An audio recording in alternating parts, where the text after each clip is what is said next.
નમસ્કાર મિત્રો, વિડીયોમાં તમારું સ્વાગત છે। જી હા મિત્રો, અત્યારે હાલ મોટા અને મહત્વના સમાચાર સામે આવી રહ્યા છે। તો મિત્રો, સમાચારમાં વાત કરીએ તો તેલંગાના કામારેડ્ડી જિલ્લામાં રખડતા કૂતરાઓની હત્યાનો એક તાજેતરનો બનાવ સામે આવ્યો છે। લગભગ 200 કૂતરાઓને મારી નાખવામાં આવ્યા હતા, જેનાથી છેલ્લા અઠવાડિયામાં રાજ્યના માર્યા ગયેલા કૂતરાઓમાંથી કુલ સંખ્યા લગભગ 500 થઈ ગઈ છે। સૂત્રોએ જણાવ્યું હતું કે તાજેતરમાં ગ્રામ પંચાયતની ચૂંટણી દરમિયાન કેટલાક ચૂંટાયેલા પ્રતિનિધિઓએ ગામ લોકોને રખડતા કૂતરા ત્રાસથી મુક્ત કરવાનું વચન આપ્યું હતું। તો આ વચન પૂર્ણ કરવા માટે કૂતરાઓને મારી નાખવામાં આવ્યા હતા। આ માટે તેઓએ આ ભયાનક કૃત્યને કેમેરામાં પણ કેદ કર્યું હતું। પોલીસે જણાવ્યું કે આ સંદર્ભમાં 5 ગામના સરપંચ સહિત 6 લોકો સામે કેસ નોંધવામાં આવ્યો છે। અગાઉ હનકોડા જિલ્લામાં પોલીસે શ્યામપેટે અને અરપેલી ગામમાં લગભગ 300 રખડતા કૂતરાઓને મારવાના મામલે 2 મહિલા સરપંચ અને તેમના પતિ સહિત 9 લોકો સામે કેસ નોંધ્યો હતો। કૂતરાઓથી છુટકારો મેળવવાનું વચન આપ્યું।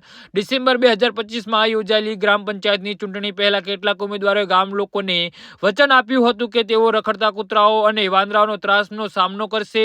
સૂત્રોના જણાવ્યા અનુસાર તેઓ હવે રખડતા કૂતરાઓને મારીને પોતાના વચનો પૂરી કરાઈ રહ્યા છે। પોલીસે જણાવ્યું હતું કે કૂતરાઓને ગામડાઓની બહાર દફનાવવામાં આવ્યા હતા। પશુ ચિકિત્સકોની ટીમને તેમના મૃતદેહ બહાર કાઢ્યા હતા અને પોસ્ટમોર્ટમમાં તપાસ કરી હતી।